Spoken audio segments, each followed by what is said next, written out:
Here we go.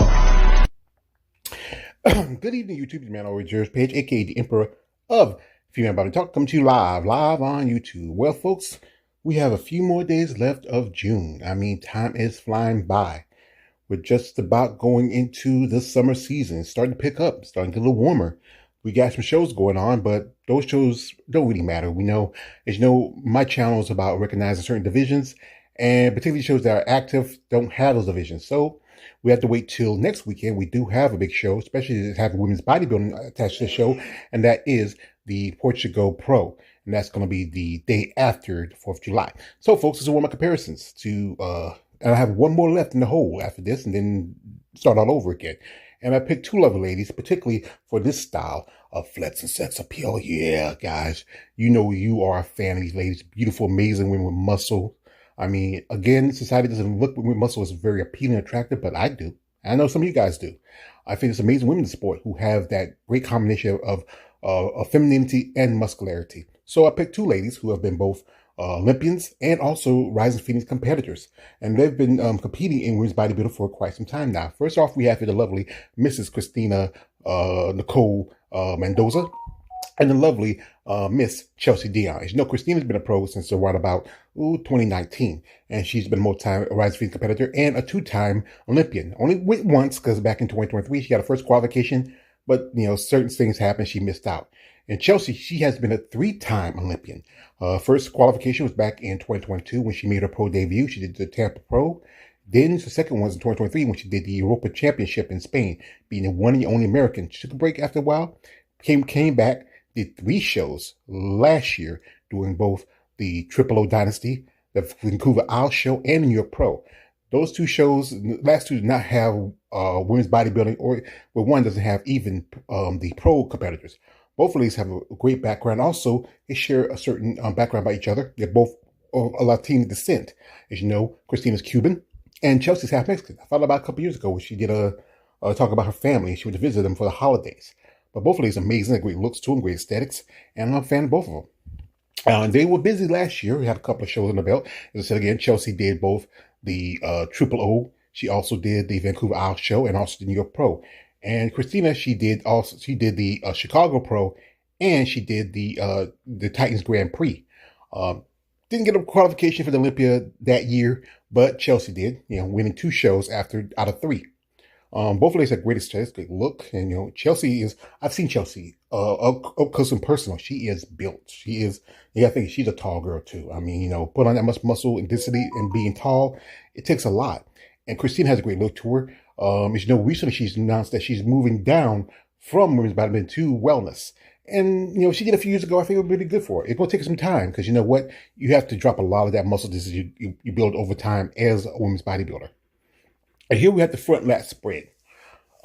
Somewhat close, I would say. With Chelsea, she has the size, roundness in her shoulder.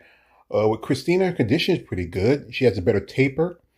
You know, if you go by what's aesthetic women's bodybuilding, you really go for size. So we have to go with Chelsea on this one.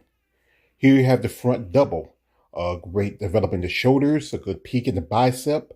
Again, I think this is where Kristina's conditioning really comes good. She has just a smaller waist, a good taper, killer quads. I mean, she has a great set of quads I've seen next to Margie Martin and a couple of ladies that I follow. So I'll go with Kristina on this one. Here we have a side chest. Good roundness in the shoulder. He has a nice peak from the upper part of the shoulder to the lower part of the shoulder. Good development of the tricep, I think one thing I think Kristina always had issues because, she's, bottom heavy dominant. And that's why she's moving to wellness. Chelsea has a better conditioning, especially in around the quads and the thighs. So that gives one here to Chelsea. Here we have a nice rear double from the back. Legs are pretty good, but Chelsea, I think she's pulling this one. Fullness, size, and that's again, it goes back to the issue of what women's bodybuilding has is size over physique in some of the other divisions. Kristina has a good bit in that great taper, but the thing is, yes, her condition is something to work on. It's also with Chelsea. So here I have to go with Chelsea for this one. Here you have the rear lat spread. And again, Chelsea is, she's a big girl. She has good width in her lats, good wide back, good density.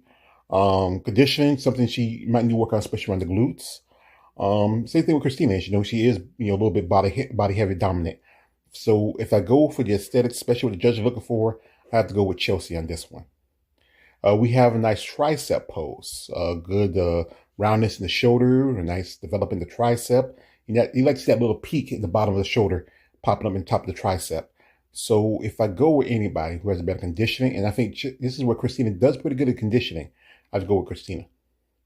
Here we have a nice ab and thigh pose. And again, I'm not a big fan of when anybody does the vacuum. I feel like you do it because you feel like you have to hide something. I know Chelsea does quite often the posing. I know you see divisions like men's classic. To me, I wish people don't do that. And, just really let your abs to see how they develop it. So here, by default, I have this one here to Kristina. Here we have nice bicep pose. Good roundness, good peak, nice developing the shoulder. This is close. Conditioning, I would say a slight edge would go here to Kristina Mendoza. I'll give it here to Kristina Mendoza. Here we have a nice shot from the back, and Chelsea has great back development, good width, good fullness. I mean, one thing Kristina does is she has a better taper a bit, but if we go by again, what we want to see in women's body, we want size and fullness, and I have to give this one here to Chelsea. Like I said, both of these ladies have been competing for quite some time, great competitors. They also do a little coaching. Kristina works with a lot of ladies when they're posing. And also, she even helped Chelsea with her posing a time or two, because they both live in the same area that's in Vegas. A lot of bodybuilders don't live in Vegas. That's where the Olympia's at. And also, Chelsea's also doing some coaching. She's working with clients, even helped the lady just get her pro card last year, her and her boyfriend. And Kristina, her husband, they really dedicated to what they're doing on the side as coaching and trainers. But again, these women have just great looks to them, great muscularity, both femininity. I mean, I'm a big fan of both of them. I would love to in the future do an interview with her, with either one of them. Especially Kristina talked about with her move going from women's bodybuilding to wellness. Chelsea's future in this sport. She's doing other stuff. She even run her own company, which is designed by Chelsea. She does a lot of photography and stuff. But both ladies found something outside of bodybuilding, but they also have a great history in bodybuilding. The future for Kristina, as she's going down to wellness. We'll wait and see. Wellness had a particular look, and if she did it maybe 5 years ago, I think she would have done well. But it takes a long time to drop all that muscle that she built over time since being a pro women's bodybuilding. And Chelsea, her future's bright. I mean, working as a coach and with clients, her Designed by Chelsea photography business has gotten popular. I see quite a few ladies use her for sessions. And they both have great look to them. Both appealing ladies. Both ladies of Latina descent. And that's the thing, is some women with Latin descent are just, just unbelievably attractive. And they both have that. So again, these are two amazing ladies. Hope for the best in the future, whatever they do, be it women's bodybuilding, be it wellness, whatever. And these ladies I chose particularly for flex and sex appeal. Anyway, it's man always George Page, aka the Emperor of Female Body Talk. Don't like, subscribe. I'm out.